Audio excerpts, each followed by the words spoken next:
Hey guys, how are you today? What we're going to be talking about is the Michael Jordan rookie cards, the Star 101 84 85 and the 1986 Fleer rookie card. The reason why I'm making this video is that I want to give you a little knowledge that a lot of collectors really never took in consideration over the years collecting these high valued Michael Jordan rookie cards.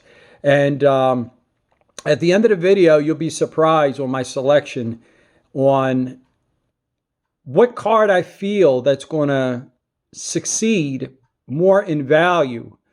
I feel like both cards are going to have a lot of value to it, but which card is going to supersede the other card in the long run as far as value?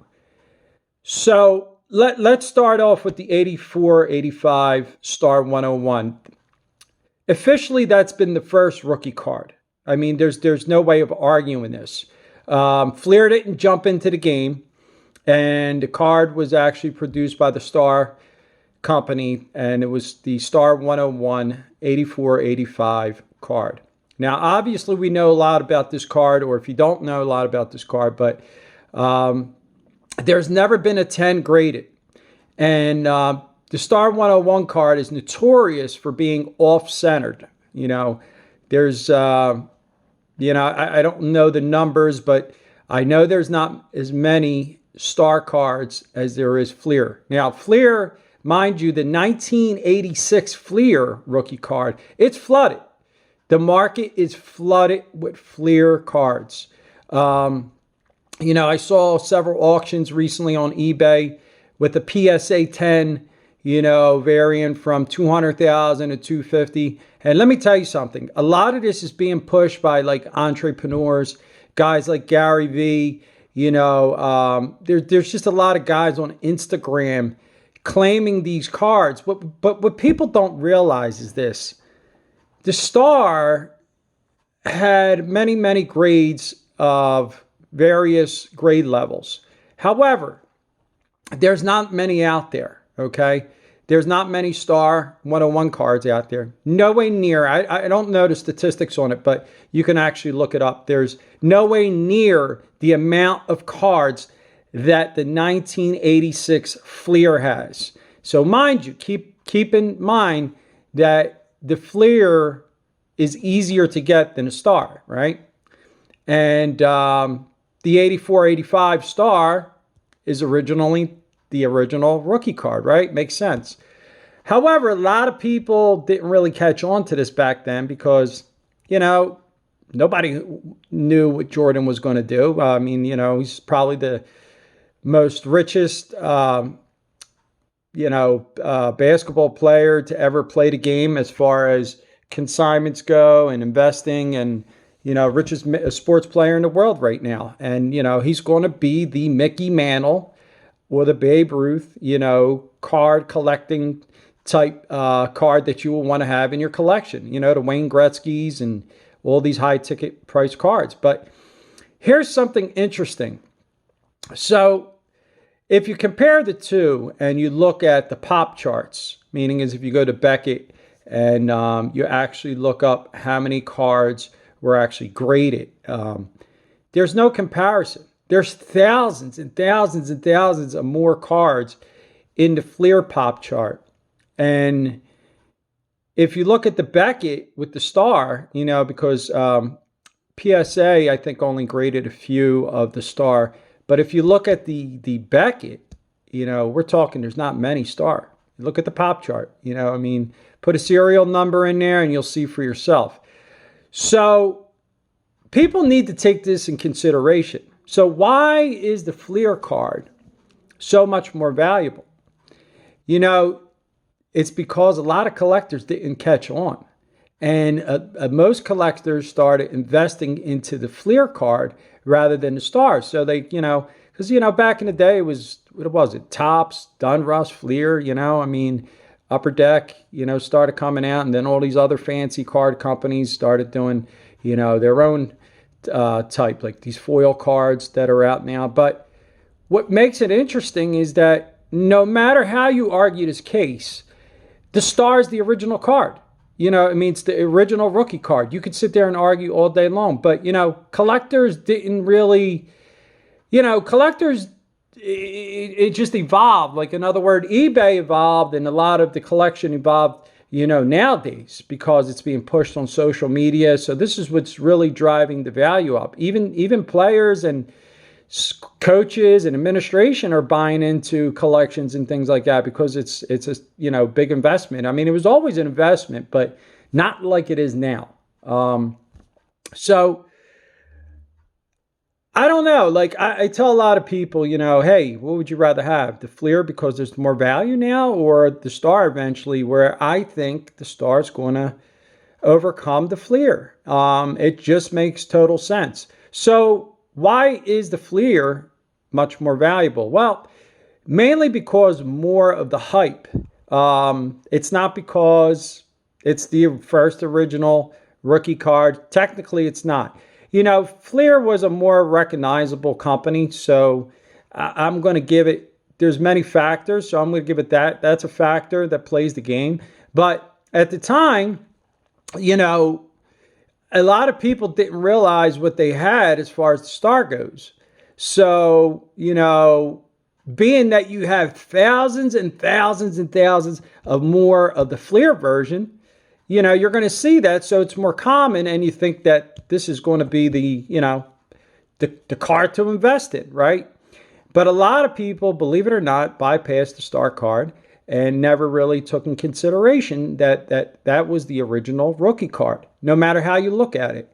So popularity-wise, Fleer did take the edge because Fleer, like I said, was more common. I mean, when you went to a corner store and you bought, baseball cards, football cards, whatever it might be, and, it was generally 3 companies that made, sports cards. And, I mentioned earlier, it's Donruss, Fleer, Topps, and Score maybe was in the game as well. But, at the end of the day, years ago, in the collector's world, it didn't gain popularity. But here's an interesting point. So you have 2 grading companies, which one is Beckett and the other one's PSA. I remember when the Fleer cards about 10 years ago were selling for peanuts. So if you bought 10 Fleer, 8s or 9s, I mean, you couldn't even sell an 8. I mean, it was so cheap. You can pick up a 8 for, it's not too long ago, $500, $400, if that. And then a perfect 10, I mean, you get it for like a couple $1,000s, whereas the Star was actually almost the same value. Okay, that's what's interesting. So what pushes this card up? It's the people that are hyping it up that don't own the Star card and own the Fleer version, because there's so many more, and they got in early. So now they just kind of constantly hyping it up.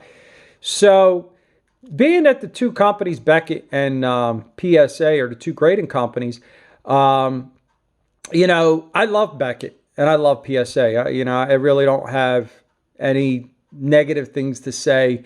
And then you have actually GAI, which was in the business. There's a whole story about GAI forging, fake cards out there and grading fake cards and things like that. But getting back to Beckett PSA, what's important is that Beckett's been around since 1984. I think it's, Beckett's been around since 1984. And Fleer's been grading cards since 1991. So Beckett's grading system and PSA's grading system is similar, but it's different.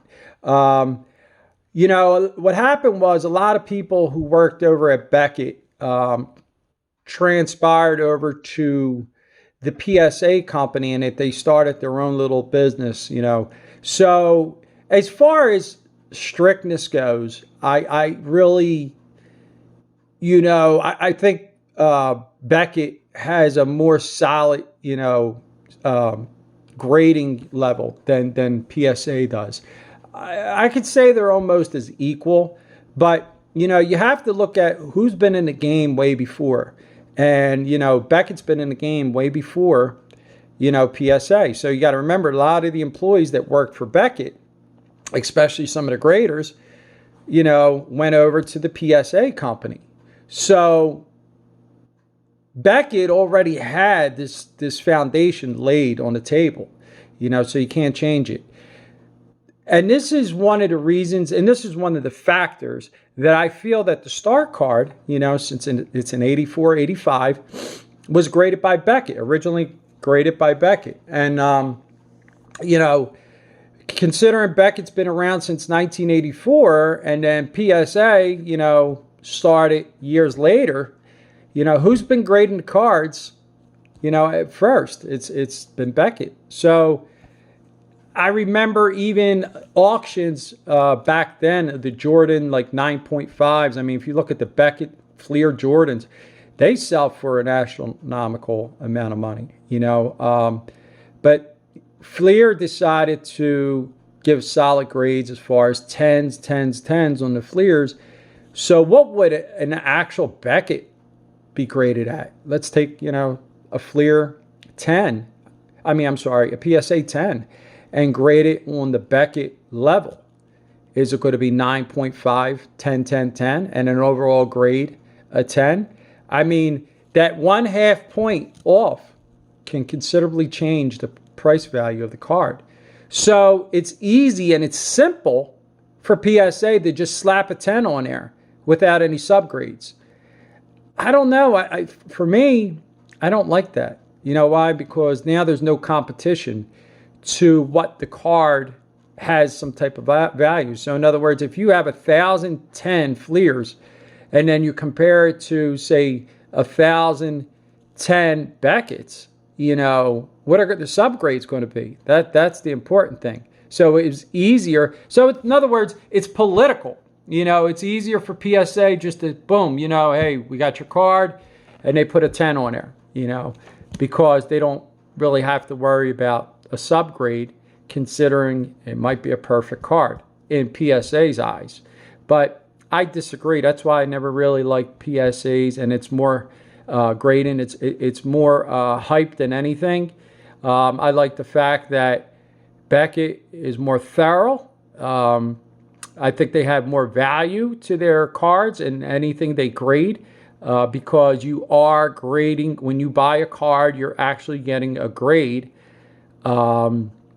specifically in all angles. So edges, surface, corners, overall grade, things like that.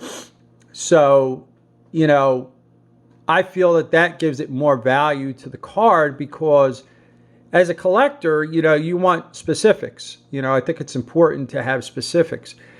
So, take it in consideration. You might not like what I have to say, but I really feel that the Star 84, 85 is going to supersede the Fleer one day. Why? And I'm going to just tell you why. It just makes sense.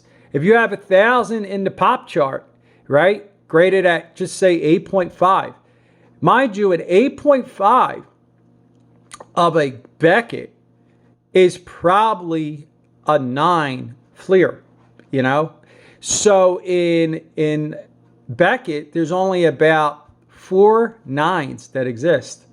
And there's only probably about, I don't know, I might be wrong off a little, but maybe a 200-300 8.5s. Mind you, overall grades, there's only, 900 versus thousands of the Fleer. So you tell me what's going to be more valued. You could sit there and argue the case all day, but pound for pound, the Star's got to beat. Less cards, more probability of cards, that are missing. And the Star card was notorious for being off-centered. That's why there's not one card graded at a perfect 10 by Beckett. Not one perfect 10. There's I think one 9.5, and there's only about maybe 6 9s. So you got to love that when it comes to collecting, because if I'm a an investor or whoever, and I have the money to spend, where do you think I'm going to put my money at? I'm going to take the card that has less amount of cards and a stricter type grading, which is more important to me than anything. And, if you got millionaires that have these PSA 10s, they're just given an opportunity for more people to own a card. But I think that the least amount of cards, and you don't have like a perfect 10 or whatever, and like an 8.5 star is like, I don't want to say technically, but technically like a PSA 10.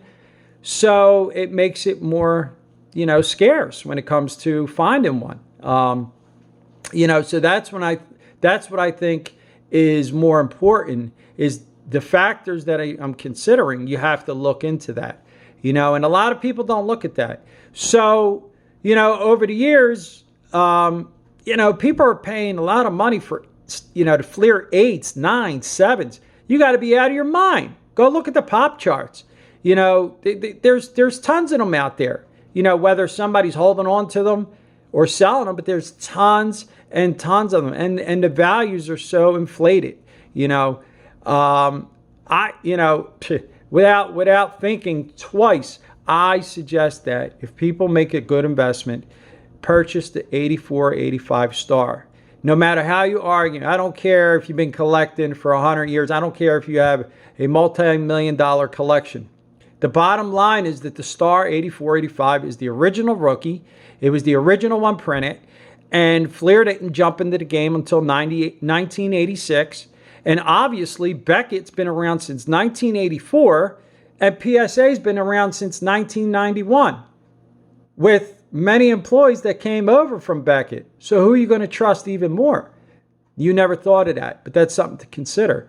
So again, don't go by height, because if you got guys who have millions of dollars and you're just investing in these cards, that don't mean really anything, because these cards, I wouldn't say necessarily they're going to be devalued, but what I'm talking about at the end of the game, which one is going to be worth the Mickey Mantle, the Babe Ruths, the Lou Gehrig's, the Wayne Gretzky's, definitely the Star 84, 85. So if you find one and you think you have a legit one, get it graded. You got a gold mine in your hand. And I see this card within the next 10 years, probably about $1.5 million, easily $1.5 million. That's my prediction, and, I have a heavy prediction. It's just because rarity, rarity works in several cases. It's almost kind of like you're buying an old fashioned car and there's only 1,000 of them, and a car that came out 2 years later, there's still about 5,000, but it's, valued at a lot of money as well. The original car, 9 out of 10 is going to be worth more money. So this is how Star compares to the Fleer, So by far, I'm telling you guys, by far, I believe that the 84, 85, and collectors are catching on now. Collectors are really, really catching on because they missed the boat. They missed the boat. You still can pick them up cheap, but that card's going to be worth millions. You talk about 40, 30 years from now, forget it. It's not going to be the Honus Wagner, but you're talking about the greatest man to ever play the sport. And, not only the greatest man, but the richest sports player, it's Michael Jordan, you can sit there and compare Kobe, all these other guys, but it's Michael Jordan. And nobody, to this day now will achieve what Michael Jordan did, from salary cap to consignments and as far as aesthetics. And he's just a great guy. I mean, very professional. So he's well respected. So to end the cap, I mean, just think, if I was a millionaire, would I invest in his card? Absolutely. But I would buy the Star card way over the Fleer card. Fleer, I mean, like I said, people right now are overpaying, and it's just because they can't get a star in their hands. I mean, there's some out there, very hard to get. And if you do find one, you're going to pay, you're going to dig deep. But that's the card. That's going to be the future Mickey Mantle price line, especially with the high grades. I mean, even if you pick one up with a low grade, doesn't matter. It's going to be worth a lot of money in the long run. But, and it's just going to go up in price because that's it. Just think 30 years from now, you'll still be able to find thousands of Fleers. But 30 years from now, you might not find that many Star 101s, just like it is currently. So, guys, I hope you appreciate the video and my opinion on the differences. Comment below. Let me know what you think. There's many articles online. You can go and talk about the and see blogs and talk about the Star 8485 as well as the Fleer. And I know a lot of people are going to say, well, Golden Auction sold one for the Fleer card for $200. Doesn't matter. Like I said, some people are buying right now because of hype, but they still don't know that the other exists. And that's what happened years ago. And if that was the case, then a lot of people would have, hopped on the bandwagon and kept their cards years ago, as far as the Star card. But, I bet you guys who paid peanuts for the card are kicking themselves in the ass, So, appreciate you guys. Comment below. Hit the like button and let me know what you think.